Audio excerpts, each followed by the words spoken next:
Mon fils a posé l'enveloppe sur la table, l'a ouverte devant sa femme, et son visage est devenu blanc comme la nappe. « Maman, c'est quoi ça ?» Il tremblait. Mais moi, pour la première fois en 15 ans, je ne tremblais plus. Je m'appelle Odile Vasseur. J'ai 67 ans. Et ce que je vais vous raconter est l'histoire la plus douloureuse de ma vie. Une histoire que j'ai portée en silence pendant des mois, avant de comprendre que le silence, parfois, c'est ce qui nous tue à petit feu. Aujourd'hui, je vis seule dans une maison en pierre près de Cahors, dans le Lot. Une maison que mon mari Raymond et moi avons construite de nos propres mains il y a 40 ans. 40 ans de souvenirs, de rires, de larmes, de vie. Chaque pierre de cette maison raconte une histoire. Le mur du salon, c'est Raymond qui l'a monté pendant l'été 1984, sous un soleil de plomb, avec ses mains calleuses d'ouvrier. La cuisine, c'est moi qui ai choisi chaque carreau, chaque placard, chaque poignée de porte. Le jardin, c'est là que notre fils Sébastien a fait ses premiers pas, là qu'il a appris à faire du vélo, là qu'il s'est cassé le bras en tombant du cerisier à l'âge de 8 ans. Cette maison, ce n'est pas juste des murs et un toit, c'est ma vie entière. C'est tout ce qui me reste de Raymond, parti il y a 5 ans d'un cancer du poumon. C'est mon refuge, mon sanctuaire, le seul endroit au monde où je me sens encore chez moi. Aujourd'hui, les agents immobiliers disent qu'elle vaut 1,5 million d'euros. 500 000 euros. Un chiffre qui ne veut rien dire pour moi, mais qui a fait briller les yeux de mon fils unique, d'une lumière que je ne lui connaissais pas.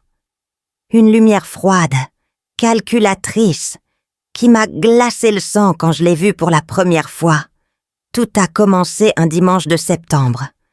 Un de ces dimanches d'automne où le ciel du Quercy est d'un bleu si pur qu'on dirait qu'il a été lavé par la pluie de la nuit. J'étais dans ma cuisine, en train de préparer un cassoulet. Le cassoulet, c'est le plat préféré de Sébastien depuis qu'il est tout petit. Je me souviens encore de ses yeux d'enfant quand je posais la cocotte sur la table, de son sourire gourmand, de ses joues rouges de plaisir. À cette époque, il me regardait comme si j'étais la plus merveilleuse des mères. À cette époque, il m'aimait. J'avais passé la matinée au fourneau. Les haricots blancs mijotaient doucement avec les saucisses de Toulouse, le confit de canard, les couennes de porc. L'odeur emplissait toute la maison. Cette odeur chaude et réconfortante qui me ramenait à mon enfance, à ma propre mère qui préparait ce même plat dans sa ferme du Lot-et-Garonne. Je voulais que tout soit parfait pour la visite de Sébastien et de sa femme Chloé. Ils avaient appelé la veille pour annoncer leur venue, ce qui était rare. D'habitude, mon fils ne prenait même plus la peine de prévenir. D'habitude, il ne venait plus du tout. Ils sont arrivés vers midi. J'ai entendu leur voiture remonter l'allée de gravier, ce crissement familier qui autrefois me remplissait de joie. Je me suis essuyé les mains sur mon tablier, j'ai vérifié ma coiffure dans le miroir de l'entrée, et je suis sortie les accueillir. Sébastien est descendu de voiture le premier. Mon fils, 43 ans, les tempes grisonnantes, le costume bien coupé d'un cadre supérieur qui a réussi. Il m'a embrassé sur les 2 joues, un baiser rapide, mécanique, sans chaleur. « Bonjour maman, ça sent bon. » C'est tout. Pas de « comment vas-tu ?» Pas de « tu m'as manqué ?» Juste « ça sent bon. » Puis Chloé est sortie de la voiture. Ma belle-fille, 41 ans, blonde, mince, toujours impeccablement habillée. Elle portait ce jour-là une robe beige qui devait coûter plus cher que ma garde-robe entière, et des escarpins totalement inadaptés à mon allée de campagne. Elle m'a fait la bise du bout des lèvres, ce geste qu'elle répète depuis 15 ans, sans jamais y mettre la moindre once d'affection. « Bonjour, Odile. » Elle m'a toujours appelée Odile, jamais maman, jamais belle maman. Juste Odile, comme si j'étais une vague connaissance, une étrangère qu'on croise par obligation. Je n'ai jamais réussi à aimer Chloé. J'ai essayé. Dieu sait que j'ai essayé. Pendant des années, j'ai fait des efforts. Je l'ai invitée, je lui ai fait des cadeaux, j'ai fermé les yeux sur ses remarques blessantes, ses regards condescendants, sa façon de me faire sentir que je n'étais pas assez bien, pas assez moderne, pas assez tout. Mais on ne peut pas forcer l'amour.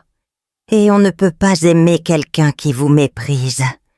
Ils sont entrés dans la maison. Chloé a regardé autour d'elle comme un agent immobilier en visite. Elle touchait les meubles du bout des doigts, examinait les murs, levait les yeux vers les poutres apparentes du plafond. « C'est rustique », a-t-elle dit avec ce petit sourire en coin que je connais si bien. Il y a du potentiel, avec quelques travaux.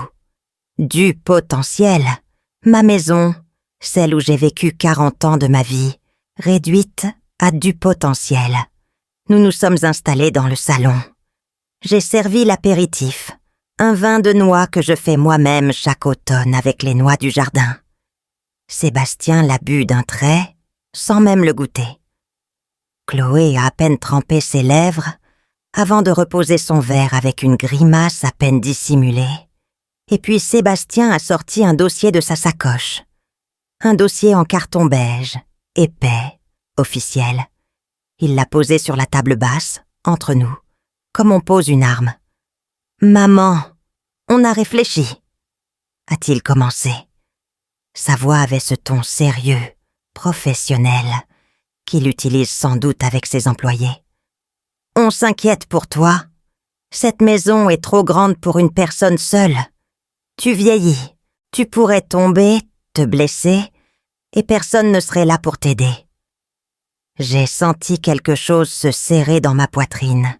Ce n'était pas de l'inquiétude dans sa voix, c'était autre chose. Quelque chose que je refusais encore de nommer. « Je vais très bien », ai-je répondu. « Je ne suis pas si vieille que ça, et j'ai des voisins, des amis au village. Si j'ai un problème, ils seront là. » Chloé a échangé un regard avec Sébastien. Un de ces regards complices, qui m'excluait, qui me faisait sentir que j'étais l'obstacle, le problème à résoudre. « Justement, maman, » a continué Sébastien en ouvrant le dossier. « On a une proposition à te faire, quelque chose qui arrangerait tout le monde. » Il a sorti une liasse de documents, des papiers couverts de petits caractères juridiques que je ne comprenais pas. « Voilà ce qu'on propose. Tu nous fais une donation de la maison maintenant. Une donation de ton vivant. C'est beaucoup plus avantageux fiscalement, tu sais. On économise énormément sur les droits de succession. » Mon cœur s'est arrêté. Une donation. Il me demandait de lui donner ma maison. Comme ça, sur un coin de table, entre l'apéritif et le cassoulet. En échange, a ajouté Chloé avec son sourire commercial, on te garde une chambre ici. Tu pourras rester aussi longtemps que tu veux. Jusqu'à... Enfin, tu comprends. Jusqu'à ma mort. Elle n'avait pas osé le dire, mais les mots flottaient dans l'air entre nous, obscènes, terrifiants. Et comme ça, a-t-elle poursuivi, on pourra commencer les travaux tout de suite.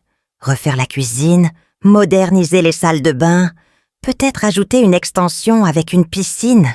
Cette maison a tellement de potentiel. Encore ce mot. Potentiel. Comme si ma vie ici n'avait été qu'un brouillon, une ébauche en attente de leur vision supérieure. J'ai regardé mon fils, mon petit garçon. Celui que j'avais porté 9 mois dans mon ventre. Celui que j'avais nourri au sein pendant 2 ans. Celui pour qui j'aurais donné ma vie sans hésiter. Il me regardait avec des yeux que je ne reconnaissais plus. Des yeux froids, calculateurs, impatient. Les yeux d'un homme qui attend qu'on lui donne ce qu'il veut. « Sébastien, ai-je murmuré, cette maison, c'est toute ma vie. C'est ton père et moi qui l'avons construite. C'est ici que tu as grandi. » « Justement, maman, c'est pour ça que je la veux. Pour continuer l'histoire familiale. Continuer l'histoire familiale. Avec une piscine et une cuisine moderne. Avec des travaux qui effaceraient chaque trace de Raymond, chaque souvenir de notre vie ensemble. J'ai senti mes mains trembler. J'ai posé mon verre de vin de noix pour qu'ils ne voient pas. Je ne voulais pas leur montrer ma faiblesse. Je ne voulais pas qu'ils sachent à quel point leurs mots me faisaient mal. Je vais réfléchir, ai-je dit d'une voix que j'espérais ferme. Ce n'est pas une décision qu'on prend comme ça, en 5 minutes. Le visage de Chloé s'est durci. Odile, il faut être raisonnable. Vous avez 67 ans. Vous vivez seul dans une maison de 200 mètres carrés. C'est du gaspillage. Et franchement, vous n'avez pas les moyens de l'entretenir correctement. Avez-vous vu l'état de la toiture? La toiture. Elle critiquait ma toiture. Cette toiture que Raymond avait refaite lui-même il y a 15 ans, tuile par tuile, sous le soleil d'août. Pendant que je raconte tout cela, je me demande d'où vous m'écoutez. Écrivez le nom de votre ville dans les commentaires. J'aimerais savoir qui sont ces femmes, ces hommes peut-être, qui prennent le temps d'écouter l'histoire d'une vieille dame du lot. Le déjeuner s'est passé dans un silence pesant. J'avais perdu l'appétit. Mon cassoulet, que j'avais préparé avec tant d'amour, avait un goût de cendre dans ma bouche. Chloé a à peine touché son assiette. C'est un peu lourd, non? À notre âge, il faut faire attention à ce qu'on mange. À notre âge, elle avait 41 ans. Elle me parlait comme si nous étions des contemporaines, comme si mes 67 années de vie ne comptaient pour rien. Sébastien, lui, a mangé. Il a toujours eu bon appétit, mon fils. Mais même en mangeant, il parlait de la maison, des travaux qu'il comptait faire, de l'architecte que Chloé avait déjà contacté, du prix au mètre carré dans la région qui ne cessait d'augmenter. Il parlait de ma maison comme si elle était déjà lui, comme si ma signature sur leur papier n'était qu'une formalité, un détail administratif à régler au plus vite. Après le repas, ils sont partis. Sébastien m'a embrassé sur le front, un geste qu'il ne faisait plus depuis des années.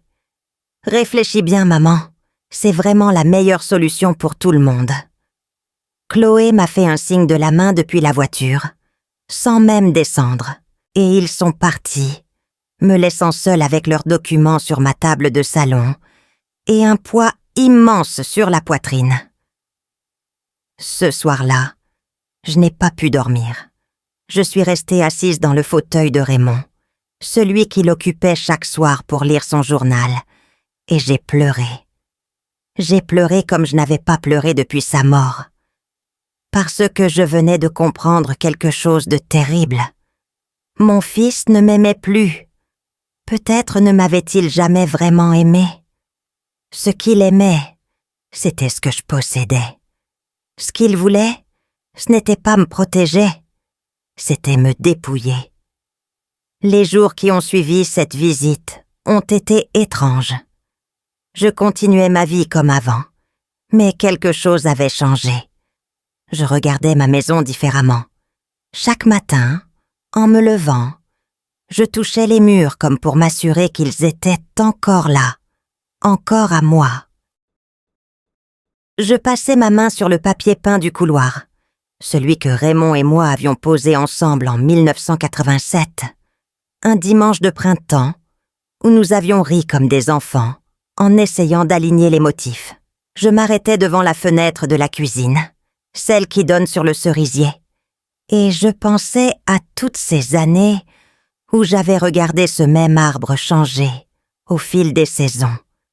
Le cerisier en fleurs au printemps, couvert de fruits rouges en été, flamboyante en automne, nue et fragile en hiver. 40 ans de saison, 40 ans de vie. Sébastien a commencé à appeler tous les 2 jours. Pas pour prendre de mes nouvelles. Non, pas pour savoir comment j'allais, si je dormais bien, si je mangeais correctement. Il appelait pour parler de la donation. Toujours la donation. C'était devenu une obsession. « Tu as regardé les documents, ma maman ?» demandait-il dès que je décrochais. « Tu as eu le temps de réfléchir ?» Je réfléchis encore, Sébastien. C'est une décision importante. Mais qu'est-ce qu'il y a à réfléchir? C'est simple. Tu signes, tu restes dans la maison, tout le monde est content. Tout le monde est content. Cette phrase me hantait. Qui était content exactement? Lui certainement. Chloé sans aucun doute. Mais moi? Est-ce que quelqu'un s'était demandé ce que je ressentais, moi? Un mardi soir, il m'a appelé avec une nouvelle urgence dans la voix. « Maman, Chloé a trouvé un architecte formidable, un type qui a rénové des maisons en pierre dans tout le Quercy. Il est très demandé, mais il pourrait passer voir la maison la semaine prochaine, si tu es d'accord. » Passer voir la maison? Pourquoi faire? Pour évaluer les travaux, maman, pour nous faire un devis. Il faut qu'on sache combien ça va coûter avant de se lancer. Je suis restée silencieuse. Il n'avait même pas ma signature. Et déjà, il faisait venir des architectes. Déjà, il planifiait leurs travaux, leur piscine, leur cuisine moderne. Ma maison n'était pas encore à eux. Et ils agissaient comme si elle l'était déjà. « Sébastien, ai-je dit lentement, je n'ai encore rien décidé. »« Mais maman, c'est juste pour avoir une idée. Ça ne t'engage à rien. Ça ne m'engage à rien. Combien de fois avais-je entendu cette phrase dans ma vie? Et combien de fois s'était-elle révélée être un mensonge? Non, ai-je répondu, pas d'architecte, pas maintenant. » Il y a eu un silence au bout du fil, un silence lourd, chargé de frustration. Puis sa voix a changé. Elle est devenue plus dure, plus tranchante. « Maman, tu compliques tout. On essaie de t'aider et toi, tu fais des difficultés pour rien. »« Ce n'est pas rien, Sébastien. C'est ma maison. »« Justement, c'est ta maison. Et un jour, elle sera à moi. Alors pourquoi attendre? Pourquoi perdre de l'argent en droit de succession? Alors qu'on peut tout régler maintenant. Simplement, intelligemment. » Intelligemment. Il trouvait que me dépouiller de mon vivant était intelligent. Il trouvait que transformer sa mère en locataire de sa propre maison était une solution simple et élégante. J'ai raccroché ce soir-là avec un goût amer dans la bouche. Je suis allée dans le jardin, malgré le froid de l'automne. Je me suis assise sur le banc en pierre que Raymond avait construit sous le tilleul. Ce banc où nous avions passé tant de soirées d'été à regarder les étoiles, à parler de l'avenir, à rêver ensemble. Raymond me manquait terriblement. Il aurait su quoi faire, lui. Il aurait su quoi dire à notre fils. Il aurait trouvé les mots justes pour lui rappeler ce qui compte vraiment dans la vie. Une semaine plus tard, j'ai décidé de les inviter à dîner. Je voulais leur montrer que j'étais encore capable de recevoir, de cuisiner, de vivre normalement. Je voulais leur prouver que je n'étais pas cette vieille femme fragile qu'ils décrivaient, cette pauvre créature incapable de s'occuper d'elle-même. J'ai passé toute la journée au fourneau. Un foie gras maison en entrée, un magret de canard au cèpe en plat principal, une tarte aux noix en dessert, des plats du terroir, des recettes que ma mère m'avait transmises et que j'avais transmises à mon tour. J'ai sorti ma plus belle nappe, celle en lin brodé que j'avais reçue pour mon mariage. J'ai mis le couvert avec l'argenterie de ma grand-mère, les verres en cristal que nous n'utilisions que pour les grandes occasions. Ils sont arrivés à l'heure, pour une fois. Sébastien portait une bouteille de vin, un Cahors d'un domaine que je ne connaissais pas. Chloé avait son téléphone à la main, comme toujours. Elle photographiait tout, les murs, les plafonds, les fenêtres. « C'est pour l'architecte » a-t-elle expliqué quand elle a vu mon regard. « Il a besoin de photos pour préparer ses plans. » Ses plans. L'architecte avait déjà des plans. Alors que je n'avais rien signé, rien accepté, rien promis. Le dîner a commencé dans une atmosphère tendue. J'ai servi le foie gras avec une confiture de figues que j'avais faite cet été. Chloé l'a regardé avec méfiance. « C'est très riche », a-t-elle commenté en picorant du bout de sa fourchette. « Vous savez, Odile, à notre âge, il faut faire attention au cholestérol. » Encore cette expression. À notre âge. Comme si nous étions des contemporaines. Comme si ces 41 ans étaient comparables à mes 67 années de vie. Sébastien, lui, mangeait avec appétit. Au moins, ça n'avait pas changé. Mon fils avait toujours aimé ma cuisine. C'était peut-être la seule chose qu'il aimait encore chez moi. Pendant le plat principal, ils ont recommencé à parler de la maison, de leurs projets, de leurs rêves de rénovation. Chloé voulait une cuisine ouverte sur le salon. Sébastien parlait d'une véranda pour profiter de la vue sur les collines. Ils discutaient comme si j'étais transparente, comme si ma présence à ma propre table était un détail négligeable. « Et pour la chambre de maman », a dit Chloé à un moment, je pensais à la petite pièce au fond du couloir, celle qui donne sur le nord. C'est suffisant pour une personne seule, non ? La petite pièce au fond du couloir. 8 mètres carrés. Une fenêtre qui ne voit jamais le soleil. C'était là qu'il comptait me reléguer. Dans ma propre maison, il voulait me mettre dans un cagibi. Je n'ai rien dit. J'ai continué à servir, à sourire, à jouer mon rôle de mère et d'hôtesse. Mais à l'intérieur, quelque chose se brisait lentement. Quelque chose que je n'arriverai plus jamais à réparer. Après le dessert, Sébastien s'est levé pour aller aux toilettes. Chloé est restée avec moi dans la salle à manger. Elle sirotait son café en regardant autour d'elle avec cet air d'expertise qu'elle prenait toujours. Et puis son téléphone a sonné. Elle a décroché sans même s'excuser. « Oui, c'est moi. » « Non, pas encore signé. Elle fait traîner les choses. Tu connais les vieux, ils s'accrochent à leurs habitudes. » Elle a ri. Un rire froid qui m'a glacé le sang. « Oui, je sais. Mais elle va finir par céder. Il faut juste être patient. Les vieux, ça s'use. Un peu de pression, un peu de temps, et c'est réglé. » Les vieux, ça s'use. Elle parlait de moi. À quelqu'un, probablement une amie, peut-être sa mère. Elle parlait de moi comme d'un obstacle à éliminer, un problème à résoudre. Pas comme d'un être humain, pas comme de la mère de son mari. Elle a raccroché quand elle a entendu Sébastien revenir. Elle m'a souri, ce sourire commercial qu'elle maîtrisait si bien. « Excusez-moi, Odile, c'était le travail. » Le travail ? Elle mentait avec une facilité déconcertante.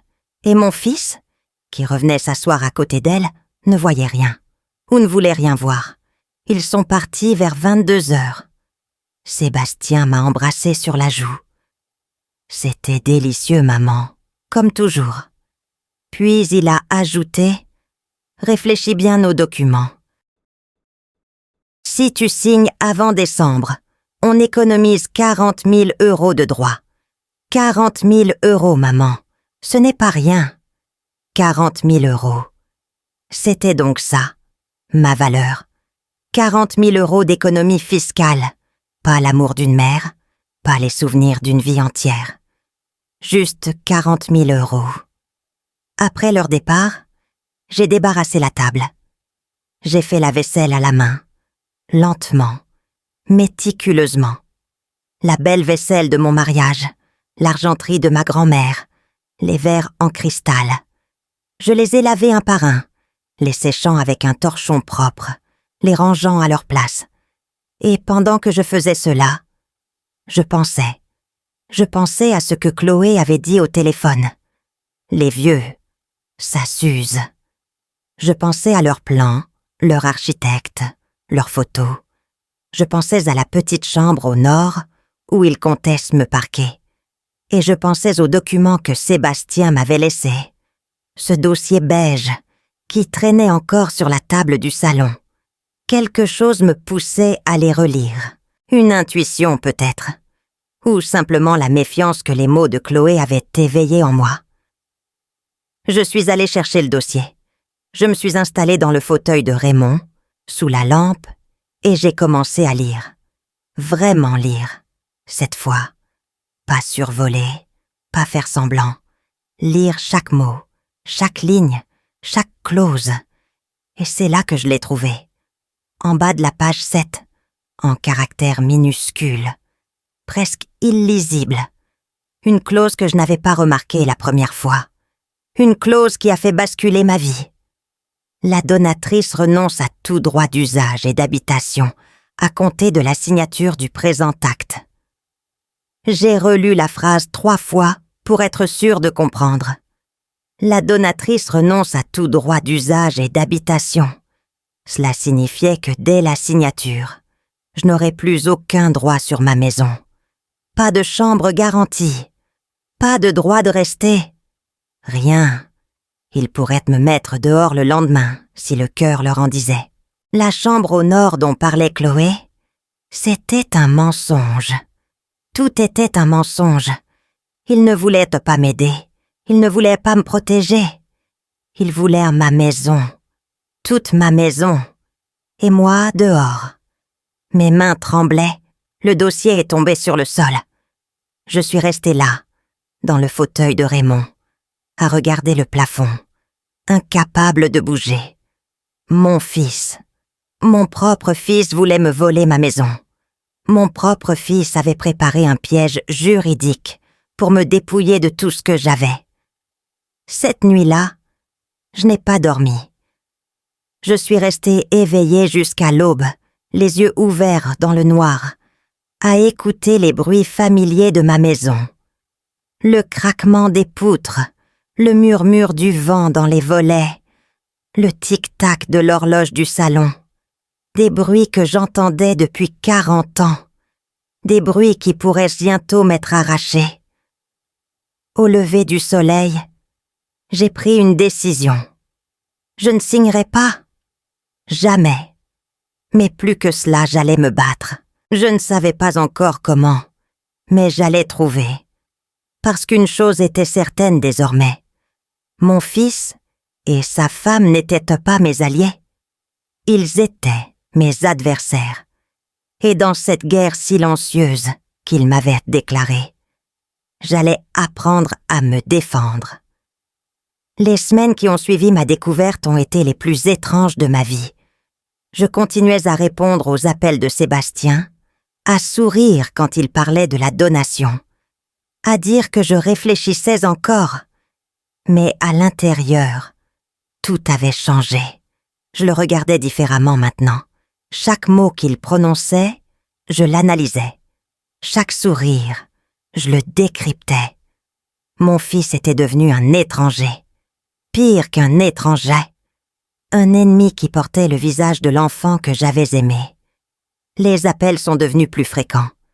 2 fois par semaine d'abord, puis 3 fois, puis presque tous les jours. Sébastien avait toujours une nouvelle raison d'appeler. Un nouveau prétexte pour me parler de la donation. « Maman, tu as parlé au notaire ? Il faudrait prendre rendez-vous pour finaliser les documents. »« Maman, Chloé a eu des devis pour les travaux. Plus on attend, plus les prix augmentent. Les artisans sont débordés en ce moment. »« Maman, j'ai fait des calculs. Si tu signes avant la fin du mois, on économise sur les frais. Tu comprends ? Chaque jour qui passe, c'est de l'argent perdu. De l'argent perdu.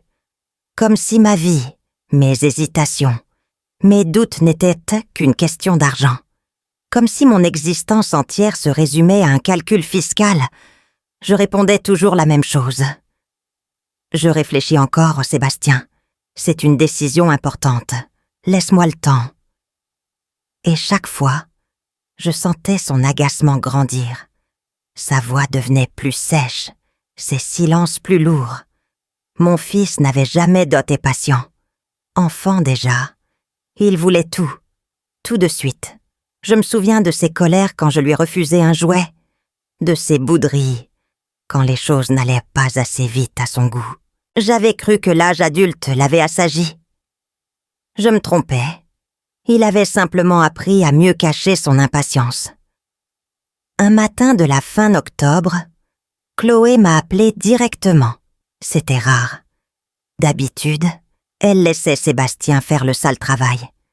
Mais ce jour-là, elle avait décidé de prendre les choses en main. « Odile, il faut qu'on parle sérieusement. » Sa voix était froide, professionnelle, comme si elle s'adressait à un employé récalcitrant. « Vous faites m'apprenner les choses depuis des semaines. Sébastien est inquiet. Moi aussi. On ne comprend pas pourquoi vous résistez. » Je ne résiste pas, Chloé. Je prends le temps de réfléchir. Réfléchir à quoi exactement? On vous propose une solution parfaite. Vous gardez votre chambre, on s'occupe de la maison, de l'entretien, des travaux. Vous n'aurez plus à vous soucier de rien. C'est un cadeau qu'on vous fait. Un cadeau. Elle osait appeler ça un cadeau. Me voler ma maison, me reléguer dans un cagibi de 8 mètres carrés et appeler ça un cadeau. Chloé, ai-je dit lentement, j'ai besoin de temps. C'est ma maison depuis 40 ans. Ce n'est pas une décision qu'on prend à la légère. Il y a eu un silence. Puis sa voix a changé. Elle est devenue plus dure, plus tranchante. Odile, soyons clairs. Cette maison, Sébastien en a besoin. C'est son héritage. Son père l'a construite pour lui, pour sa famille. Vous ne pouvez pas la garder éternellement juste par égoïsme. Égoïsme. Elle me traitait d'égoïste. Moi qui avais tout donné à mon fils. Moi qui m'étais sacrifiée pendant des années pour qu'il ne manque de rien. Moi qui avais renoncé à mes propres rêves pour financer ses études, ses voyages, ses caprices. J'étais égoïste parce que je voulais garder ma maison. Mon mari n'a pas construit cette maison pour Sébastien. Ai-je répondu d'une voix que je ne me connaissais pas? Il l'a construite pour nous, pour lui et moi. Et tant que je serai vivante, elle restera à moi. Chloé a raccroché sans dire au revoir. J'ai posé le téléphone et j'ai réalisé que mes mains tremblaient, de colère cette fois, pas de peur. La peur était partie, il ne restait que la colère. Les jours suivants, Sébastien n'a pas appelé. Un silence inhabituel, presque inquiétant. Je connaissais mon fils. Ce silence ne signifiait pas qu'il avait abandonné. Il signifiait qu'il préparait autre chose. J'ai continué ma vie comme je le pouvais. Je faisais mes courses au village, je parlais avec mes voisins, je m'occupais de mon jardin. L'automne avançait, les feuilles du tilleul jaunissaient et tombaient une à une. Je les ramassais chaque matin, comme je le faisais depuis 40 ans. C'était Raymond qui avait planté ce tilleul l'année de la naissance de Sébastien. Un arbre pour notre fils, avait-il dit. Il grandira avec lui. L'arbre avait grandi, Sébastien aussi, mais l'un était devenu majestueux et généreux. L'autre était devenu avide et cruel. Un dimanche après-midi, j'ai reçu une visite inattendue. Ma voisine, Mireille, est venue frapper à ma porte. Mireille habite la ferme d'à côté depuis 30 ans. Nous ne sommes pas des amis proches, mais nous nous entraidons comme on le fait à la campagne. Un pot de confiture par-ci, un coup de main par-là. Cette solidarité simple des gens qui vivent loin de tout. Odile, a-t-elle dit en entrant, il faut que je te dise quelque chose. Je l'ai fait asseoir dans la cuisine. Je lui ai servi un café. Elle semblait embarrassée, mal à l'aise. Ton fils est passé me voir hier, a-t-elle fini par dire, avec sa femme. Mon cœur s'est serré. Qu'est-ce qu'ils voulaient? Ils m'ont posé des questions. Sur toi, sur ta santé, sur comment tu te débrouilles toute seule. Elle a baissé les yeux. Ils m'ont demandé si j'avais remarqué des choses bizarres, des oublis, des confusions. Ils m'ont demandé si tu avais l'air de perdre la tête. Perdre la tête. Ils préparaient pour le terrain. Ils voulaient me faire passer pour sénile, pour incapable de gérer mes affaires. C'était ça, leur plan. Si je refusais de signer, ils trouveraient un autre moyen. La tutelle, peut-être, ou la curatelle. Un juge qui déciderait que je n'étais plus apte à m'occuper de moi-même. Et alors, ils pourraient tout prendre. « Qu'est-ce que tu leur as dit ?» ai-je demandé d'une voix blanche. Je leur ai dit la vérité, que tu es en pleine forme, que tu as toute ta tête, que tu t'occupes de ta maison mieux que personne. Mireille a secoué la tête. Mais Odile, fais attention. Je n'ai pas aimé leur façon de poser les questions. On aurait dit qu'ils cherchaient quelque chose contre toi. Après son départ, je suis restée longtemps assise dans ma cuisine. Le soleil de l'après-midi entrait par la fenêtre, dessinant des rectangles de lumière sur le carrelage. Ce carrelage que Raymond et moi avions posé ensemble, un été, il y a si longtemps. Je me souvenais de ses mains pleines de ciment, de son rire quand il avait cassé un carreau, de notre fierté quand le travail avait été terminé. Chaque centimètre de cette maison contenait un souvenir. Et mon fils voulait tout m'arracher. Les jours suivants, j'ai appris que Sébastien et Chloé avaient rendu visite à d'autres personnes du village. Le boulanger, le pharmacien, même le docteur Marchetti qui me suivait depuis 20 ans. À chaque fois, les mêmes questions. « Ma mère va bien? Elle ne vous semble pas un peu confuse ces derniers temps? Vous n'avez pas remarqué des comportements étranges? » Il construisait un dossier. Méthodiquement, patiemment. Il rassemblait des témoignages pour prouver que j'étais incapable de m'occuper de moi-même. Et personne ne leur donnait ce qu'ils voulaient. Parce que j'allais bien. Parce que je n'étais pas sénile. Parce que ma seule faute était de vouloir garder ce qui m'appartenait. Un soir, Sébastien a débarqué sans prévenir. J'étais dans le jardin, en train de couvrir les rosiers pour l'hiver. J'ai entendu sa voiture dans l'allée, puis ses pas sur le gravier. Il avait sa clé, cette clé que je lui avais donnée il y a des années, pour les urgences, au cas où il m'arriverait quelque chose. Il est entré dans la maison sans m'attendre. Quand je suis rentrée quelques minutes plus tard, je l'ai trouvé dans mon bureau, debout devant mon secrétaire, les tiroirs ouverts, des papiers à la main. « Qu'est-ce que tu fais ?» Ma voix était calme, mais mon cœur battait à tout rompre. Il a sursauté. Il ne m'avait pas entendu entrer. Je cherchais des documents pour la donation. Je voulais voir si tu avais commencé à remplir les formulaires. Dans mon bureau, sans me demander, il a posé les papiers. Son visage s'est durci. « Maman, tu compliques tout. Ça fait des semaines qu'on attend. Des semaines que tu nous fais tourner en rond. Chloé en a marre. Moi aussi.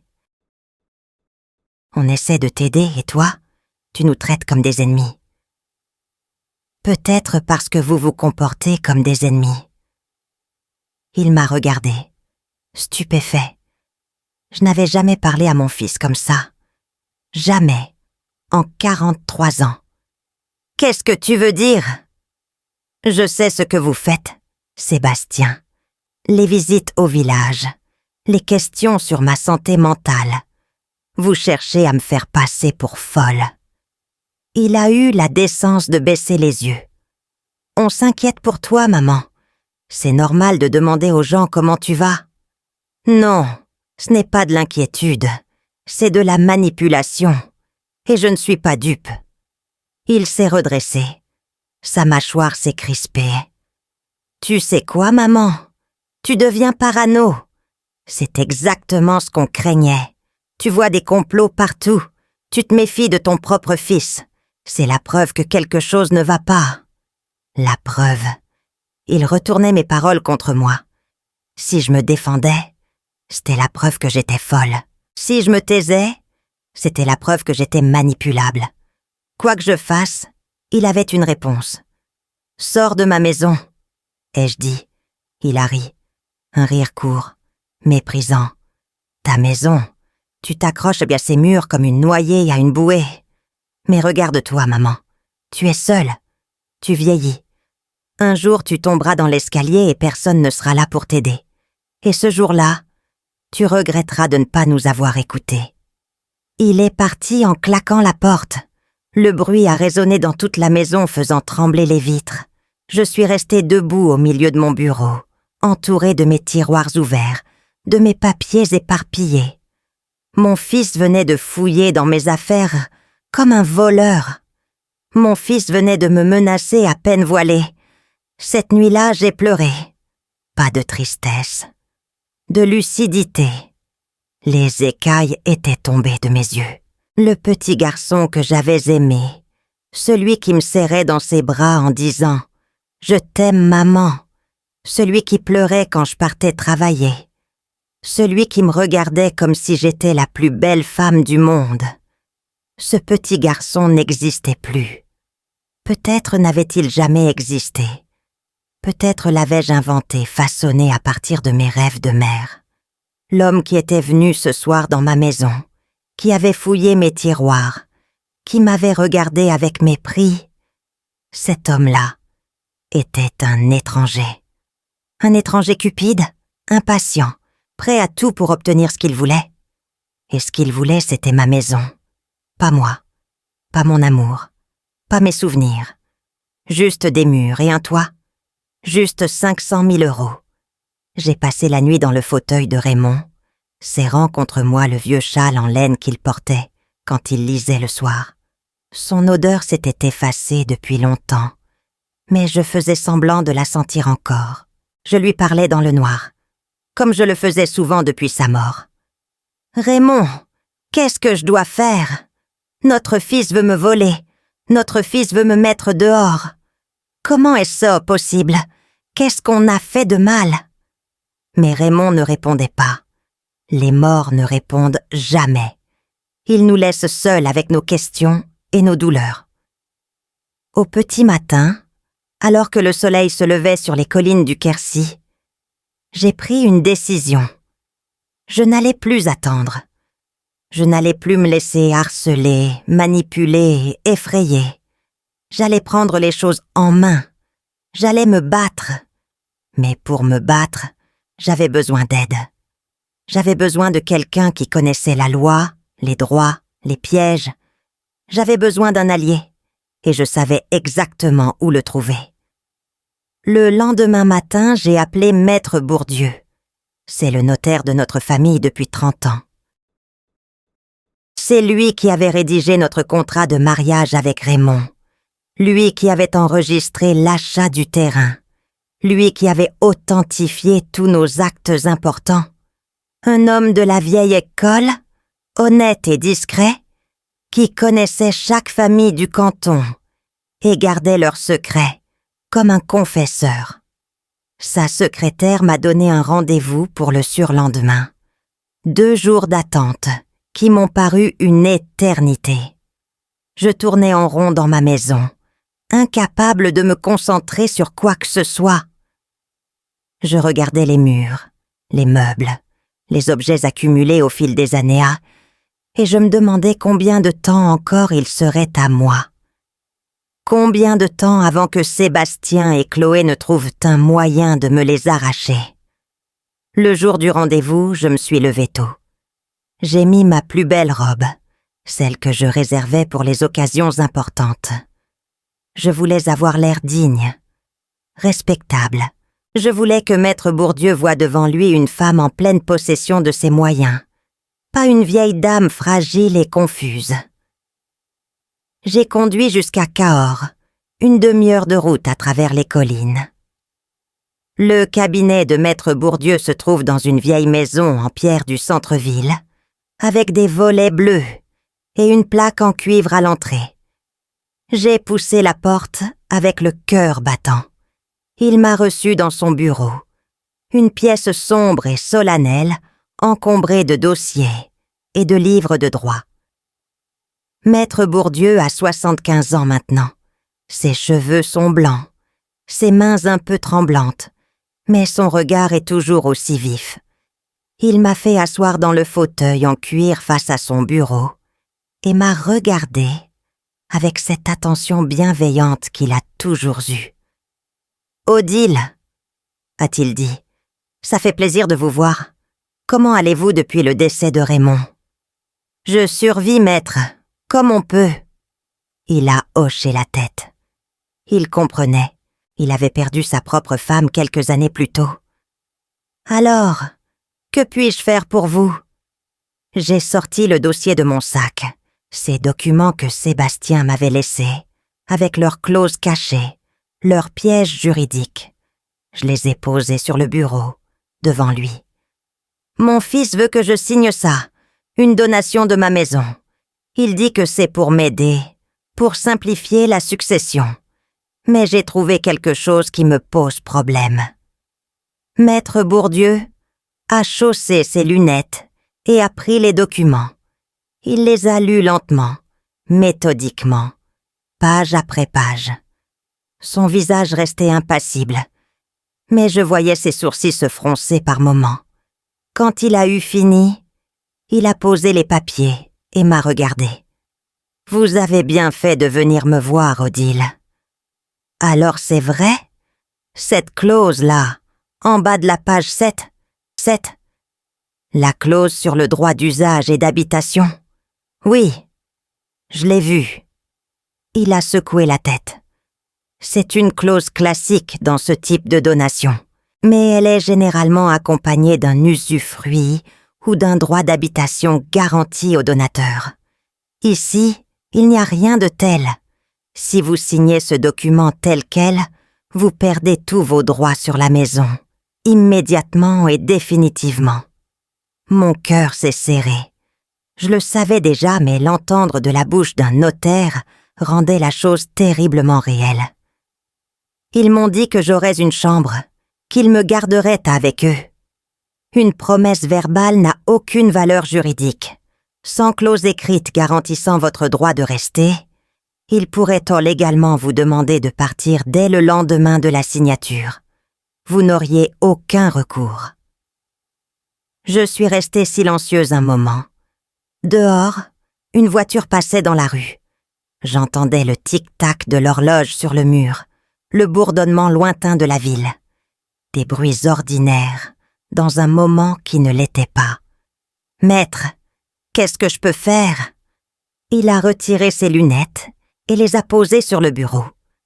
« D'abord, ne signez rien. Absolument rien. Pas ce document, pas un autre. Rien qui concerne votre propriété sans m'en avoir parlé avant. Et ensuite, cela dépend de ce que vous voulez. » Il s'est penché vers moi. « Odile, cette maison vous appartient. Vous en êtes la seule propriétaire depuis le décès de Raymond. Personne ne peut vous forcer à la donner, à la vendre ou à faire quoi que ce soit avec. C'est votre droit le plus strict.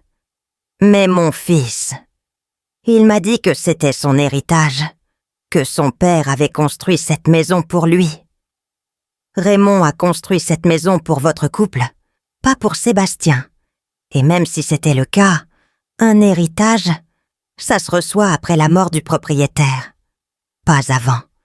Votre fils n'a aucun droit sur cette maison tant que vous êtes vivante. » Ces mots m'ont fait du bien, plus que je ne l'aurais cru. Entendre un professionnel me confirmer que j'avais des droits, que je n'étais pas folle de vouloir les défendre, c'était comme une bouffée d'oxygène après des semaines de suffocation. Maître, ils ont commencé à poser des questions au village sur ma santé mentale. Je crois qu'ils veulent me faire passer pour un capable. Son visage s'est assombri. Une procédure de mise sous tutelle, c'est classique dans ce genre de situation. Si un juge vous déclare incapable de gérer vos affaires, un tuteur sera nommé pour s'en occuper à votre place. Et devinez qui demandera à être nommé tuteur? Sébastien. Exactement. Et une fois tuteur, il pourrait vendre la maison, la donner, faire ce qu'il veut. Vous n'auriez plus aucun contrôle. La peur m'a envahi de nouveau. Ce n'était plus seulement ma maison qu'il voulait. C'était ma liberté, mon autonomie, ma vie. Comment je peux me protéger? Maître Bourdieu s'est levé. Il est allé vers sa bibliothèque, a sorti un livre épais, l'a feuilleté un moment, puis il s'est retourné vers moi.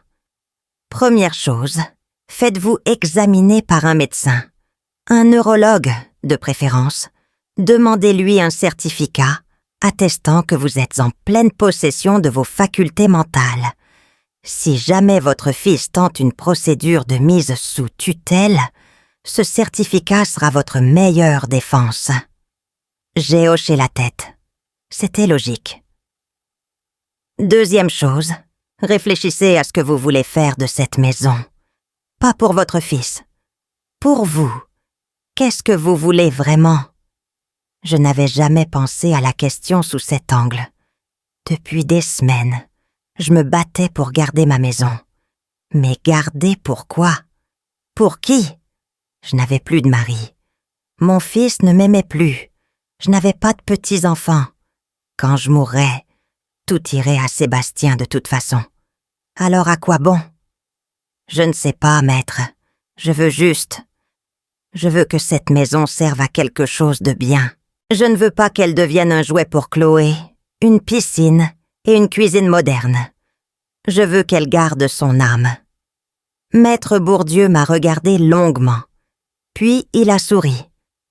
Odile, je crois que j'ai une idée, mais il va falloir me faire confiance. Il m'a expliqué, longuement, patiemment. Il m'a parlé de donations avec usufruit, de legs à des associations, de clauses inaliénables. Il m'a parlé de ces femmes âgées, de plus en plus nombreuses, qui se retrouvaient à la rue parce que leurs propres enfants les avaient dépouillées. Il m'a parlé d'une association, les Jardins du Cœur, qui aidait ces femmes en leur offrant un toit, une communauté, une dignité. Si vous faites une donation à cette association, avec réserve d'usufruit, vous gardez le droit de vivre dans votre maison jusqu'à votre mort. Personne ne peut vous en déloger. Et après votre décès, la maison devient un foyer d'accueil pour des femmes en difficulté. Votre fils n'hérite de rien, mais votre maison continue à vivre, à servir, à faire du bien. J'ai écouté sans l'interrompre. Mon cœur battait fort dans ma poitrine. Ce qu'il me proposait était radical, définitif, irréversible. Déshériter mon propre fils, le punir pour sa cupidité. Mais était-ce vraiment une punition? Ou était-ce simplement la conséquence de ses actes? Maître, si je fais ça, Sébastien ne me le pardonnera jamais. Probablement pas. Mais est-ce qu'il vous a pardonné de vouloir garder votre maison? Est-ce qu'il vous pardonnera si vous refusez de signer ces documents? Le pardon de votre fils, Odile, vous l'avez déjà perdu. La question maintenant est de savoir ce que vous voulez faire de votre vie et de votre mort. Ce que je voulais faire de ma mort. Personne ne m'avait jamais posé la question comme ça. J'ai pensé à Raymond, à ce qu'il aurait voulu. J'ai pensé à cette maison qu'il avait construite avec amour, pierre par pierre. J'ai pensé à toutes ces femmes dont Maître Bourdieu m'avait parlé, à ces femmes jetées à la rue par leurs propres enfants, ces femmes qui n'avaient plus rien. « Je veux réfléchir, » ai-je dit, « mais je crois que c'est une bonne idée. » Maître Bourdieu a hoché la tête. « Prenez votre temps, et en attendant, faites cet examen médical, c'est important. » Je suis repartie de son cabinet avec une enveloppe dans mon sac. Une enveloppe contenant les premiers documents, les brouillons de ce qui pourrait devenir mon nouveau testament. Une enveloppe qui changerait tout. Sur le chemin du retour, j'ai conduit lentement. Je regardais le paysage défiler. Ces collines du Quercy que j'aimais tant. Ces vignes qui rougissaient sous le soleil d'automne. Ces villages de pierre dorée, accrochés au flanc des vallées. C'était ma terre, mon pays, et ma maison en était le cœur. En arrivant chez moi, j'ai posé l'enveloppe sur la table de la cuisine. Je l'ai regardée longtemps. Ce petit rectangle de papier contenait ma vengeance, mais aussi peut-être ma rédemption. Parce que ce n'était pas vraiment de la vengeance, c'était de la justice. C'était transformer la cupidité de mon fils en quelque chose de beau. C'était donner un sens à ma douleur. Ce soir-là, pour la première fois depuis des semaines, j'ai dormi paisiblement. J'avais un plan maintenant. J'avais une direction. Je n'étais plus une victime qui attendait le prochain coup. J'étais une femme qui se battait, et j'allais gagner. Les jours qui ont suivi ma visite chez Maître Bourdieu ont été étrangement calmes. Trop calmes. Sébastien n'appelait plus. Chloé non plus. Ce silence aurait dû me rassurer, mais il me rendait nerveuse. Je connaissais mon fils. Quand il se taisait, c'était qu'il préparait quelque chose. J'ai profité de cette accalmie pour suivre les conseils du notaire. J'ai pris rendez-vous avec le docteur Blanchard, un neurologue réputé de Cahors, un homme d'une 50aine d'années, sérieux et méthodique, qui m'a fait passer une batterie de tests pendant près de 2 heures. Des questions sur ma mémoire, sur mon orientation dans le temps et l'espace, sur ma capacité à raisonner. Des exercices de calcul mental, de reconnaissance de forme, de répétition de mots. À la fin de l'examen, il m'a regardé avec un sourire rassurant. « Madame Vasseur, je peux vous le dire sans hésitation. Vous avez toute votre tête. Vos capacités cognitives sont excellentes pour votre âge. Mieux que la moyenne, en fait. Si quelqu'un prétend le contraire, envoyez-le-moi. » J'ai demandé un certificat officiel. Il l'a rédigé sur le champ, avec son en-tête, son tampon, sa signature. Un document qui valait de l'or. Un bouclier contre les manœuvres de mon fils. En rentrant chez moi ce soir-là, je me suis sentie plus forte. J'avais des preuves maintenant. Des preuves que j'étais saine d'esprit, capable de prendre mes propres décisions. Personne ne pourrait me faire passer pour folle. Mais le lendemain, tout a basculé. Il était environ 10 heures du matin. J'étais dans le jardin, en train de tailler les rosiers pour l'hiver. Le soleil était pâle, l'air frais sentait la terre humide et les feuilles mortes.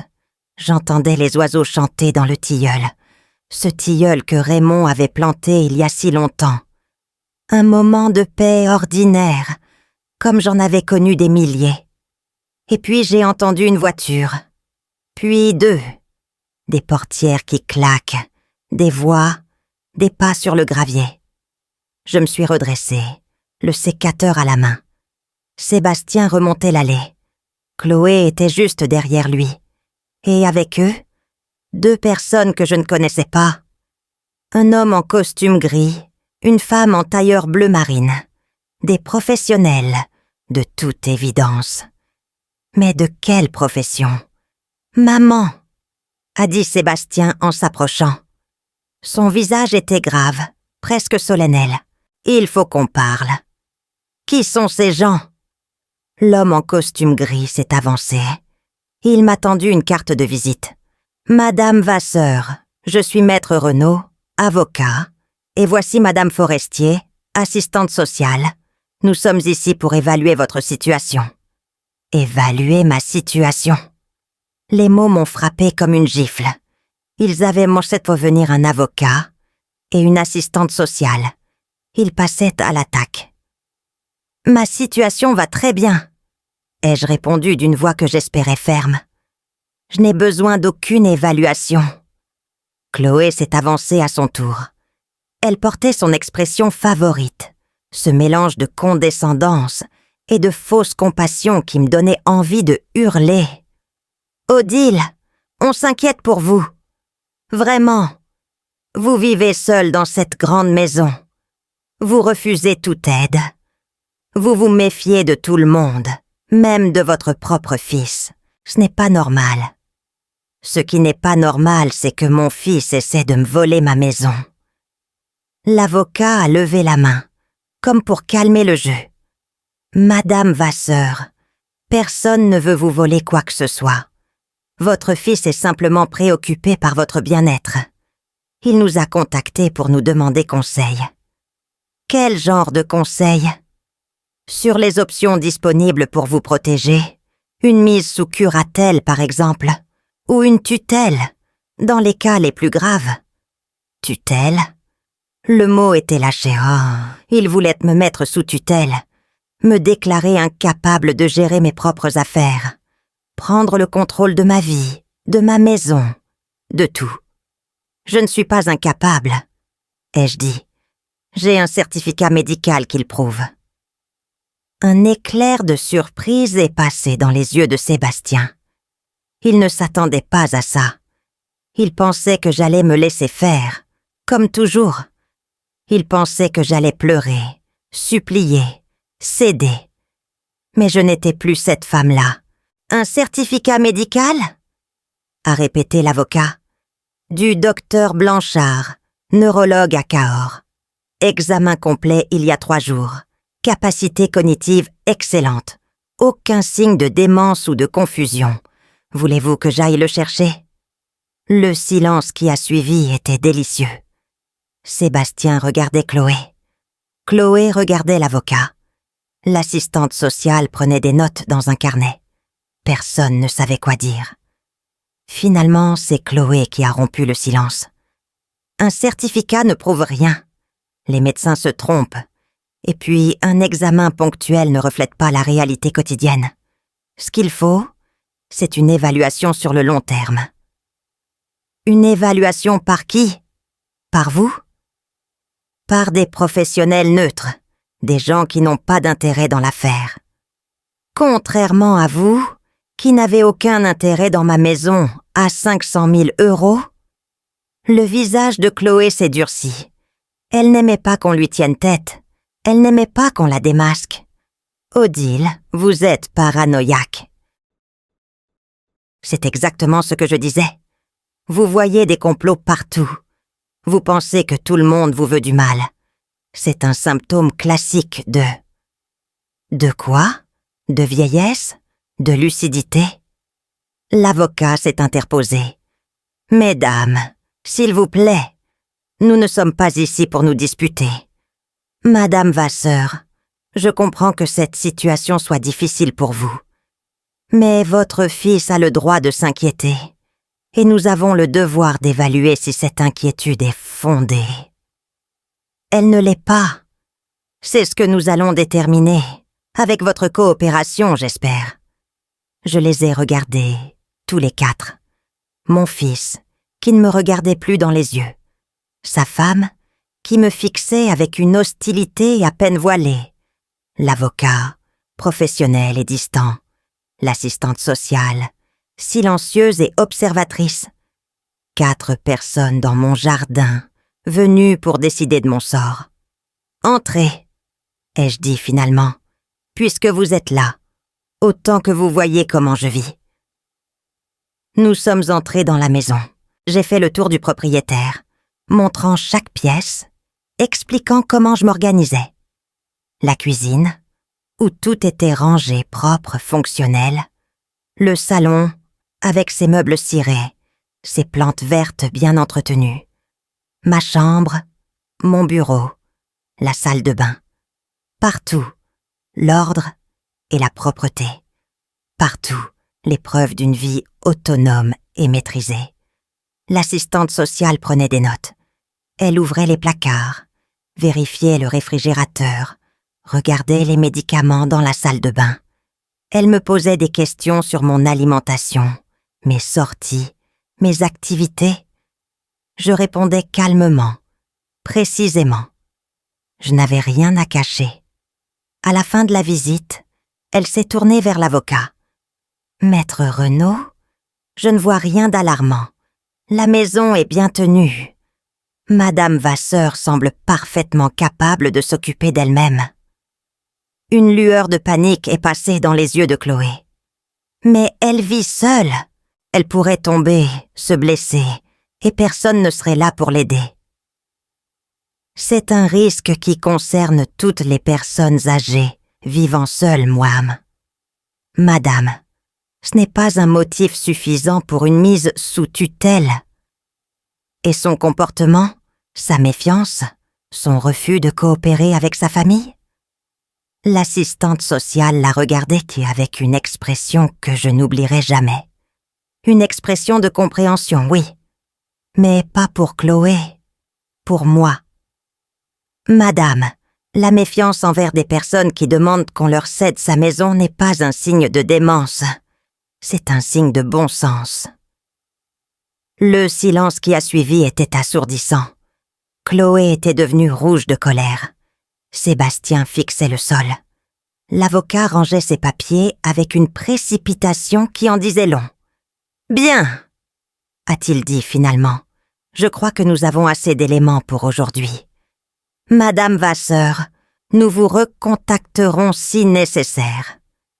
Ce ne sera pas nécessaire, et la prochaine fois que vous voudrez entrer chez moi, apportez une convocation officielle. Sinon, vous resterez dehors. » Ils sont partis, tous les 4. J'ai regardé leur voiture s'éloigner dans l'allée, disparaître au bout du chemin. Et quand le silence est revenu, quand je me suis retrouvée seule dans ma maison, j'ai éclaté en sanglots. Pas de tristesse, de rage, de soulagement, d'épuisement.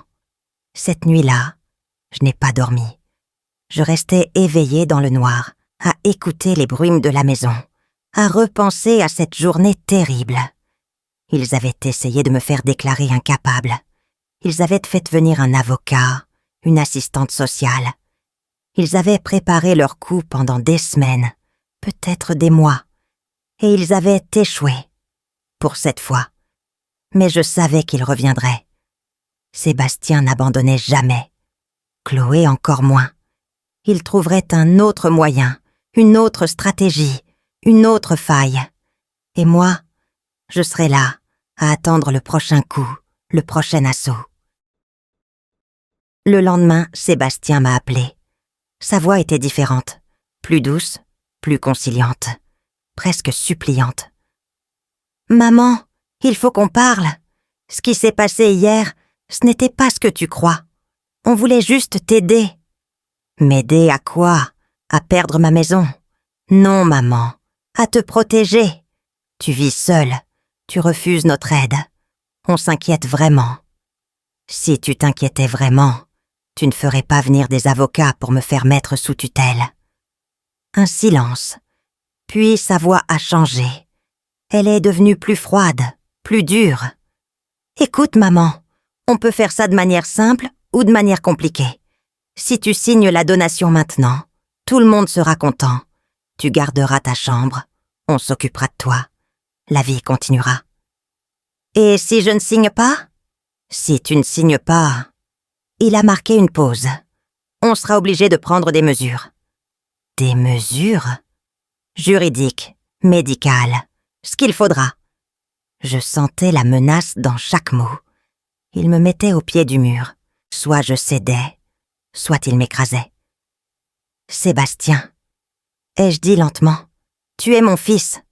Je t'ai porté dans mon ventre pendant 9 mois. Je t'ai nourri, habillé, éduqué. J'ai sacrifié des années de ma vie pour toi. Et maintenant, tu me menaces? Ce n'est pas une menace, maman. C'est la réalité. Tu vieillis. Un jour, tu ne pourras plus t'occuper de toi-même. Et ce jour-là, quelqu'un devra prendre les décisions à ta place. Je préfère que ce soit moi plutôt qu'un inconnu. Et en attendant ce jour, tu veux ma maison. C'est mon héritage, maman. Papa l'aurait voulu. Ne parle pas au nom de ton père. Ton père aurait honte de toi. J'ai raccroché. Mes mains tremblaient tellement que j'ai failli laisser tomber le téléphone. J'ai dû m'asseoir, respirer profondément, calmer les battements de mon cœur. Mon fils venait de me menacer ouvertement. Mon fils venait de me dire qu'il utiliserait tous les moyens nécessaires pour obtenir ce qu'il voulait. Ce soir-là, j'ai ressorti l'enveloppe que Maître Bourdieu m'avait donnée. Ces documents préliminaires, ces brouillons de donation à l'association Les Jardins du Cœur. Je les ai relus attentivement, mot par mot, clause par clause, et j'ai compris que je n'avais plus le choix. J'ai appelé le notaire le lendemain matin. « Maître Bourdieu, je suis prête. Je veux finaliser la donation. » Un silence au bout du fil, puis sa voix, grave et mesurée. « Vous êtes Thomas Carodil ? C'est une décision irréversible. » Je suis sûre. Mon fils m'a menacée hier. Il a dit qu'il prendrait des mesures juridiques et médicales si je ne cédais pas. Je ne peux plus attendre. Je comprends. Venez me voir demain. Nous préparerons tous les documents. J'ai raccroché. Et pour la première fois depuis des semaines, j'ai senti quelque chose qui ressemblait à de la paix. Pas de la joie. Pas du soulagement. Juste une certitude tranquille que je faisais ce qu'il fallait. Que je reprenais le contrôle de ma vie. Que je transformais la cupidité de mon fils en quelque chose de beau. Avez-vous déjà ressenti cette douleur? Quand quelqu'un que vous aimez vous montre qui il est, vraiment? Quand le masque tombe et que vous découvrez un étranger derrière le visage familier? Racontez-moi dans les commentaires. J'aimerais savoir que je ne suis pas seule. J'ai passé la semaine suivante chez Maître Bourdieu à préparer les documents. Chaque clause, chaque mot, chaque virgule a été vérifiée, revérifiée, validée. Le notaire a contacté l'association Les Jardins du Cœur, leur a expliqué ma situation, leur a présenté mon projet. Ils ont accepté avec une gratitude qui m'a émue aux larmes. Une maison de cette valeur, dans cette région, c'était un cadeau inespéré pour eux. Ils pourraient y accueillir des femmes en difficulté, leur offrir un toit, une communauté, un nouveau départ. Exactement ce que je voulais. Maître Bourdieu a fait venir 3 témoins pour la signature. Des personnes respectables du village, qui me connaissaient depuis des années. Le maire, l'ancien instituteur et la pharmacienne. Des gens qui pourraient attester que j'étais saine d'esprit, que j'agissais en pleine conscience, que personne ne m'avait forcé. Il a également fait appel à un huissier pour authentifier la procédure. Tout devait être inattaquable. Tout devait être parfait. Le jour de la signature, j'ai relu une dernière fois le certificat du docteur Blanchard. Capacité cognitive excellente. Aucun signe de démence. J'ai rangé ce document précieusement avec les autres, dans une chemise cartonnée que j'ai glissée dans mon sac. Mes armes étaient prêtes. Il ne restait plus qu'à annoncer la nouvelle à Sébastien.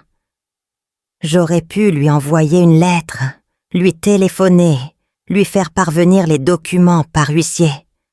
Mais non. Je voulais voir son visage. Je voulais le regarder dans les yeux quand il comprendrait. Après tout ce qu'il m'avait fait subir, je méritais au moins ça.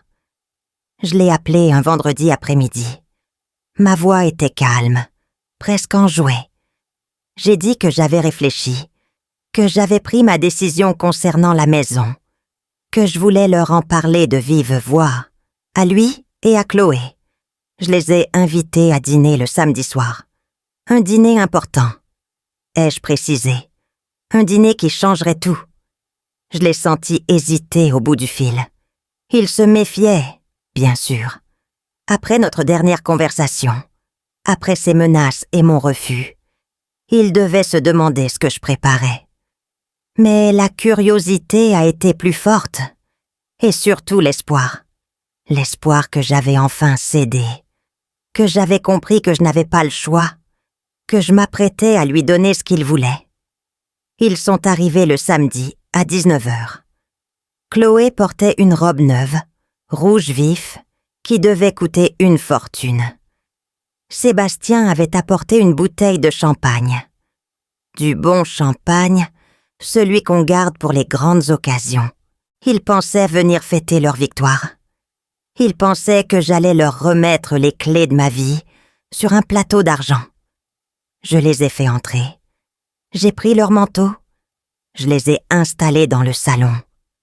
J'avais préparé le dîner avec soin.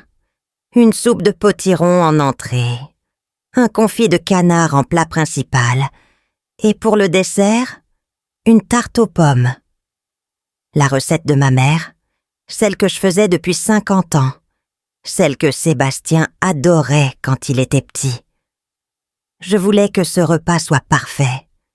Je voulais qu'il se souvienne de chaque détail. Nous avons mangé dans une atmosphère étrangement détendue. Sébastien parlait de son travail, de ses projets, de ses vacances prochaines. Chloé commentait la décoration de la maison avec moins d'acidité que d'habitude. Ils étaient de bonne humeur, confiants. Ils pensaient avoir gagné. Le confit de canard était délicieux, parfaitement doré, fondant sous la dent. Sébastien en a repris 2 fois. Il a même complimenté ma cuisine, chose qu'il n'avait pas faite depuis des années. Je souriais, je servais, je jouais mon rôle. Et à l'intérieur, mon cœur battait comme un tambour de guerre. Après le plat principal, j'ai débarrassé la table. J'ai servi le dessert, la tarte aux pommes dorées et parfumée. Et puis je suis allée chercher l'enveloppe. Je l'avais cachée dans le tiroir du buffet, cette enveloppe blanche, épaisse, qui contenait ma décision, ma vengeance, ma libération. Je l'ai posée sur la table, entre les assiettes à dessert et les verres de vin. Sébastien l'a regardée avec des yeux brillants. Chloé s'est redressée sur sa chaise, comme un prédateur qui sent sa proie à portée. « Voilà ma décision », ai-je dit d'une voix calme. Sébastien a pris l'enveloppe avec empressement. Ses doigts tremblaient légèrement en l'ouvrant. Il a sorti les documents, les a dépliés, a commencé à lire. Et j'ai vu son visage changer. D'abord l'incompréhension, puis la stupeur. Puis une pâleur effrayante, comme si tout le sang avait quitté son corps. Il a levé les yeux vers moi. Sa voix n'était qu'un murmure d'une rauque. « C'est quoi ça, maman? C'est mon testament, » ai-je répondu, et un acte de donation. Il a secoué la tête, comme s'il refusait de comprendre. Mais ce n'est pas à mon nom. Non, Chloé lui a arraché les papiers des mains. Elle a lu à voix haute, sa voix montant dans les aigus à mesure qu'elle découvrait le contenu. Donation de la propriété située au lieu-dit Les Musiques à l'association Les Jardins du Cœur. Donatrice Madame Odile Vasseur-Ney. Elle s'est interrompue. Elle m'a regardée avec des yeux où brillait une fureur que je ne lui avais jamais vue. C'est quoi cette histoire? C'est une association, ai-je expliqué calmement. Une association qui aide les femmes âgées sans logement. Des femmes comme moi, si j'avais signé vos papiers. Des femmes que leurs propres enfants ont mises dehors. Sébastien s'est levé brusquement. Sa chaise a raclé le sol avec un bruit strident. « Maman, tu ne peux pas faire ça. C'est ma maison. »« Non, Sébastien, c'est ma maison. Celle que ton père et moi avons construite de nos mains. Celle où je t'ai élevé. Celle où j'ai vécu 40 ans de ma vie. Et tu voulais me la prendre avec un mensonge. » Quel mensonge? Sa voix était presque un cri. La clause sur le droit d'habitation. Je l'ai trouvé, Sébastien, en petits caractères, en bas de la page 7. La donatrice renonce à tout droit d'usage et d'habitation. Tu savais? Vous saviez tous les deux. Le silence qui a suivi était épais, suffocant. Sébastien est resté debout, les bras ballants, incapable de parler. Chloé, elle, a retrouvé sa voix plus vite. Elle s'est levée à son tour, le visage déformé par la rage. « On va contester. Vous êtes sénile, c'est évident. Vous avez perdu la tête. Aucun juge n'acceptera cette donation. On va faire annuler tout ça. » J'ai souri. Un sourire tranquille, presque serein. J'ai sorti un autre document de ma poche, celui que je gardais pour ce moment précis. Voici le rapport du docteur Blanchard, neurologue à Cahors. Examen complet la semaine dernière. Capacité cognitive excellente. Aucun signe de démence ou de confusion. J'ai posé le document sur la table, à côté des autres. Et j'ai continué. J'ai fait authentifier tous les documents avec 3 témoins et un huissier. Le maire du village, l'ancien instituteur, la pharmacienne. Des gens qui me connaissent depuis 30 ans. Des gens qui peuvent témoigner que j'étais parfaitement lucide au moment de la signature. J'ai marqué une pause, savourant l'expression sur leur visage. Bonne chance pour contester. Chloé a explosé. Elle a balayé les documents de la table d'un geste violent. Les papiers se sont éparpillés sur le sol comme des feuilles mortes dans le vent. « Vous êtes folle !» a-t-elle hurlé. « Complètement folle ! Vous préférez donner votre maison à des inconnus plutôt qu'à votre propre fils. C'est de la méchanceté pure. »« C'est pas de la méchanceté, » ai-je répondu. « C'est de la justice. Tu vois, Chloé, mon fils héritera quand même de quelque chose. Pas de ma maison, pas de mon argent, mais de ma leçon. La leçon que l'amour d'une mère n'est pas un droit acquis. Que la cupidité finit toujours par se retourner contre ceux qui la cultivent. Que la vie rend ce qu'on lui donne. » Sébastien me regardait. Pour la première fois depuis des années, je voyais quelque chose dans ses yeux qui ressemblait à de la vraie émotion. Pas de l'amour, pas du remords. Non, de la peur. La peur de celui qui réalise qu'il a tout perdu. « Maman !» a-t-il murmuré. « On peut en parler. On peut trouver une solution. Il n'est pas trop tard. » J'ai secoué la tête. « Si, Sébastien. Il est trop tard. Les documents sont signés, authentifiés, enregistrés. C'est fait. C'est irréversible. Mais ce n'est pas pour ça qu'il est trop tard. Il est trop tard parce que tu m'as montré qui tu es vraiment. Et maintenant que je le sais, je ne peux plus l'oublier. Je me suis levée.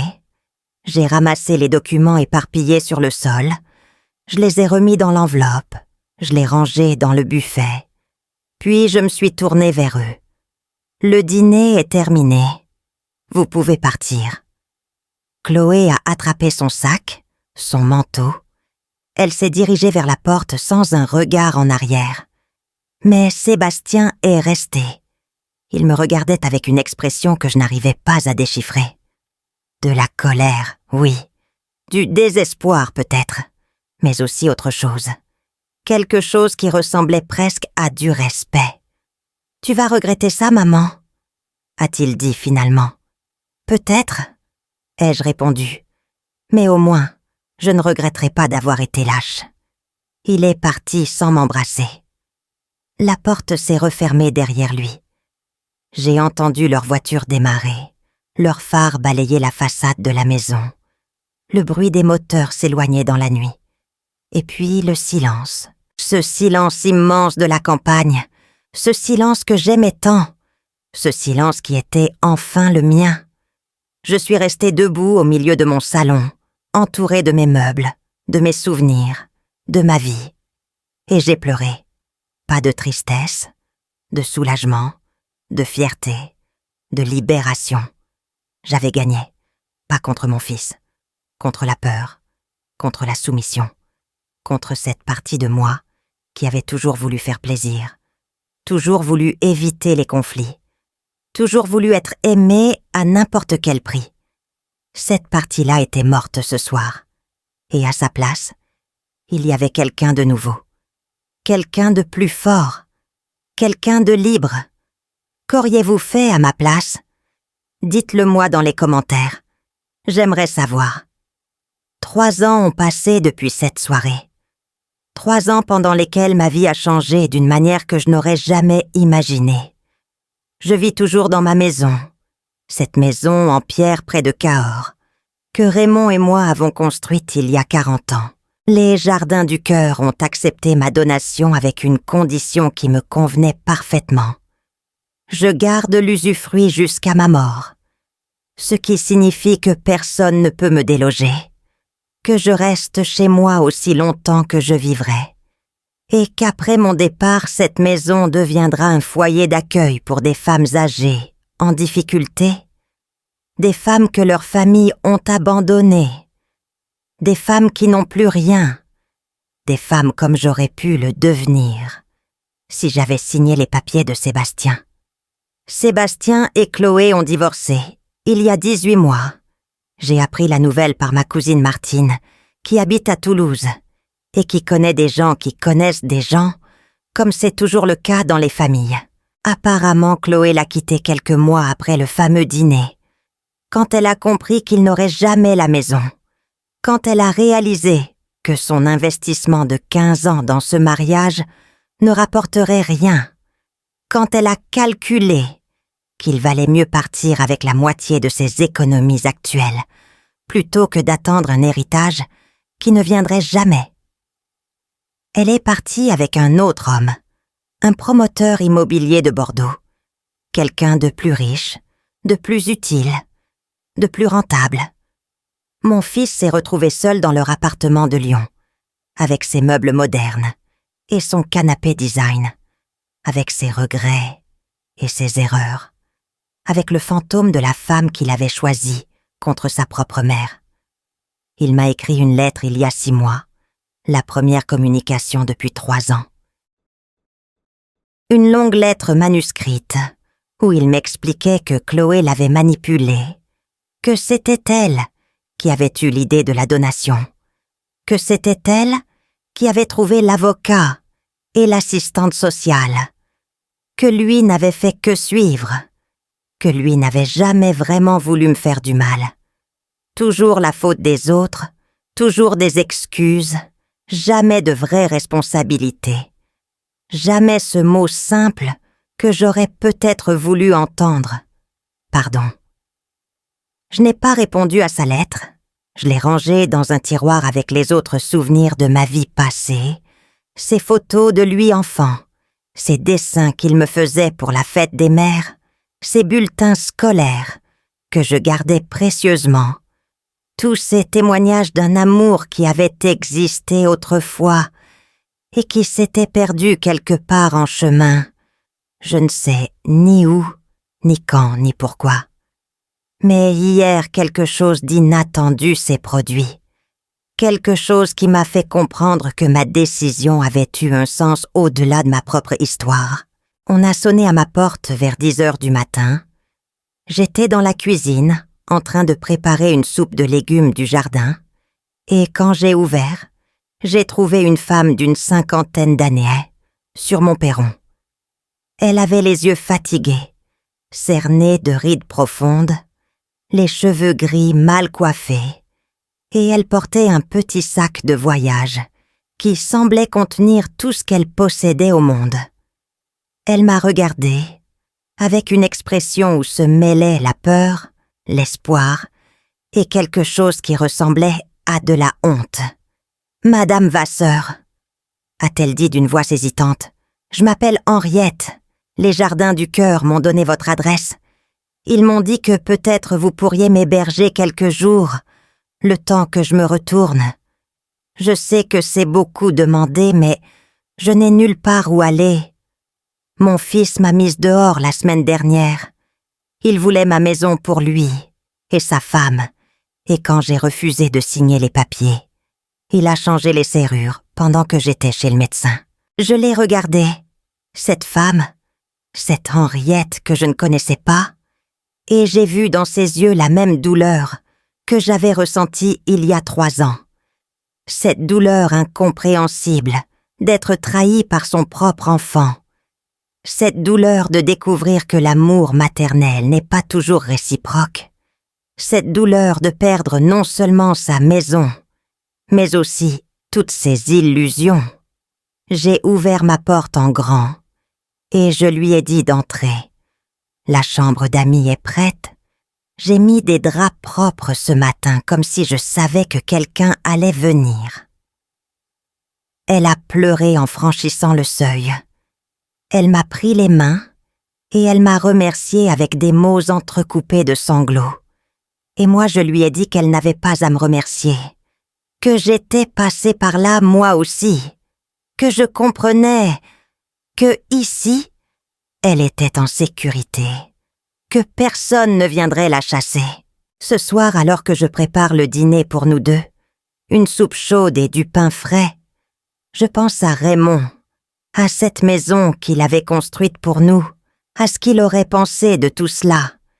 Et je me dis qu'il serait fier, pas parce que j'ai puni Sébastien, non, mais parce que j'ai transformé la cupidité de mon fils en quelque chose de beau, parce que cette maison ne mourra pas avec moi, mais continuera à vivre, à accueillir, à protéger.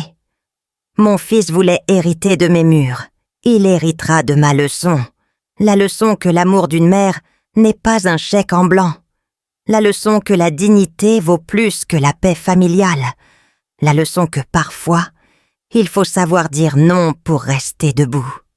Si cette histoire peut aider une seule femme à ouvrir les yeux, à refuser l'humiliation, à choisir sa dignité plutôt que la soumission, alors tout cela aura eu un sens. Parce qu'au bout de la douleur, il y a toujours une renaissance. Et au bout de la nuit, il y a toujours l'aube. Cela fait maintenant 5 ans que j'ai donné cette enveloppe à mon fils. 5 ans que j'ai repris le contrôle de ma vie. 5 ans que j'ai appris à vivre pour moi-même et non plus pour les autres. Je viens d'avoir 72 ans et je me sens plus vivante que jamais, plus libre, plus en paix avec moi-même que je ne l'ai jamais été. Ma maison est toujours là, solide et accueillante, avec ses murs en pierre qui ont vu passer tant de saisons, tant de joie, tant de peine, et qui en verront encore beaucoup d'autres après mon départ. Henriette vit toujours avec moi. Elle est devenue bien plus qu'une invitée. Elle est devenue une amie, une sœur presque. Quelqu'un avec qui je partage mes repas, mes promenades dans le jardin, mes soirées devant la cheminée, quand l'hiver s'installe, sur les collines du Quercy. Nous parlons pendant des heures de nos vies, de nos enfants qui nous ont déçus, de nos maris qui nous manquent, de nos rêves que nous avions abandonnés et que nous recommençons doucement à caresser. Elle m'a raconté son histoire, si semblable à la mienne. Ce fils unique qu'elle avait adoré. Cette belle fille qui l'avait toujours regardée de haut. Cette demande brutale de quitter sa propre maison. Ce matin terrible où elle avait trouvé les serrures changées et ses affaires dans des sacs poubelles sur le trottoir. Elle avait erré pendant des jours avant de trouver les jardins du cœur, avant d'arriver chez moi, avant de comprendre qu'elle n'était pas seule, que d'autres femmes avaient vécu la même chose, que la honte qu'elle ressentait n'avait pas lieu d'être parce que ce n'était pas elle la coupable, mais ceux qui l'avaient trahie.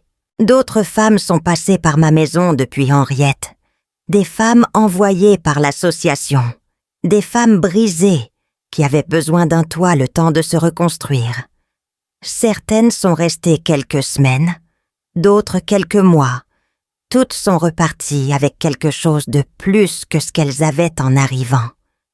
Un peu de force, un peu d'espoir, la certitude qu'elles méritaient mieux que ce qu'on leur avait fait. Je les accueille comme des sœurs. Je leur prépare des repas chauds. Je les écoute pleurer et raconter leur histoire. Je leur montre par mon exemple qu'on peut survivre à la trahison de ses propres enfants, qu'on peut même en sortir plus forte, plus lucide, plus vivante. Ma maison est devenue ce que Raymond aurait voulu qu'elle soit. Un lieu de vie et de partage. Un refuge pour celles qui n'en ont plus. Un endroit où l'on peut panser ses blessures avant de reprendre la route. Sébastien m'a écrit plusieurs fois depuis sa première lettre. Des lettres de plus en plus longues, de plus en plus désespérées, où il me demande de lui pardonner, où il me supplie de le revoir, où il me jure qu'il a changé, qu'il a compris ses erreurs, qu'il veut reconstruire notre relation. Je lis ces lettres attentivement. Je les range dans le même tiroir que les autres. Et je ne réponds pas. Ce n'est pas de la cruauté, c'est de la prudence. C'est la sagesse que j'ai acquise au fil des années. Cette sagesse qui me dit que les mots sont faciles, mais que les actes sont rares, que le pardon ne se donne pas sur demande, mais se mérite par des preuves concrètes, que mon fils doit d'abord se pardonner lui-même, avant de pouvoir espérer quoi que ce soit de moi. Peut-être qu'un jour je lui répondrai, peut-être qu'un jour je lui ouvrirai ma porte, mais ce jour n'est pas encore venu, et je ne sais pas s'il viendra jamais. Ce que je sais, c'est que je ne lui dois rien, que ma vie m'appartient, que mes choix sont les miens, et que personne, pas même mon propre fils, n'a le droit de me dicter ce que je dois ressentir ou faire. J'ai appris beaucoup de choses ces dernières années, des choses que j'aurais dû comprendre bien plus tôt, mais que la vie m'a enseignées à son rythme, avec sa patience cruelle et sa sagesse impitoyable. J'ai appris que l'amour maternel n'est pas une garantie de réciprocité, que l'on peut donner tout ce qu'on a et ne rien recevoir en retour, que les enfants ne nous appartiennent pas et qu'ils font leurs propres choix, bons ou mauvais, sans que nous puissions les en empêcher. J'ai appris que la solitude n'est pas une punition, mais une opportunité, celle de se retrouver soi-même, de redécouvrir qui l'on est en dehors des rôles que l'on a joués toute sa vie, mère, épouse, grand-mère, tous ces rôles qui nous définissent aux yeux des autres, mais qui ne sont qu'une partie de ce que nous sommes vraiment. J'ai appris que la dignité est plus précieuse que la paix, que dire non est parfois le plus beau cadeau que l'on puisse se faire, que se respecter soi-même est la condition nécessaire pour être respecté par les autres. Le soir, quand le soleil se couche sur les collines du Quercy et que le ciel se teinte de rose et d'or, je m'assieds sur le banc en pierre que Raymond avait construit sous le tilleul, et je lui parle comme s'il était encore là. Je lui raconte ma journée, les femmes que j'ai accueillies, les lettres de Sébastien que je n'ai pas ouvertes, les conversations avec Henriette, les petits bonheurs simples qui remplissent ma vie désormais. Je lui dis que je vais bien, que je suis heureuse à ma façon, que notre maison est entre de bonnes mains et qu'elle le restera après moi. Je lui dis que je l'aime toujours, que je l'aimerai jusqu'à mon dernier souffle, que chaque pierre de cette maison me rappelle sa présence et que c'est suffisant pour continuer à avancer.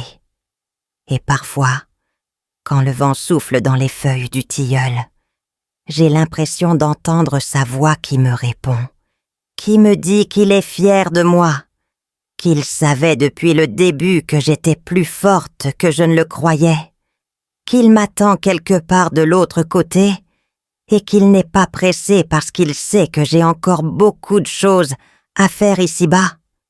Si mon histoire peut aider une seule femme à ouvrir les yeux, à reconnaître les signes de la manipulation avant qu'il ne soit trop tard, a trouvé le courage de dire non quand tout le monde attend qu'elle dise oui, alors tout ce que j'ai traversé aura eu un sens. Parce que la vie finit toujours par rendre ce qu'on lui donne. Parce que la cupidité se retourne toujours contre ceux qui la cultivent. Parce que l'amour véritable ne demande rien en échange et que celui qui exige n'aime pas vraiment. Mon fils a semé l'avidité, il a récolté la solitude. Moi, j'ai semé la dignité et j'ai récolté la paix. Merci de m'avoir écouté jusqu'au bout. Si cette histoire a touché votre cœur, abonnez-vous et activez la cloche pour entendre d'autres femmes qui ont transformé la douleur en sagesse. Chaque jour, une femme, une leçon de vie. Partagez cette histoire avec quelqu'un que vous aimez. Parfois une histoire change toute une journée. Que Dieu vous bénisse et à très bientôt.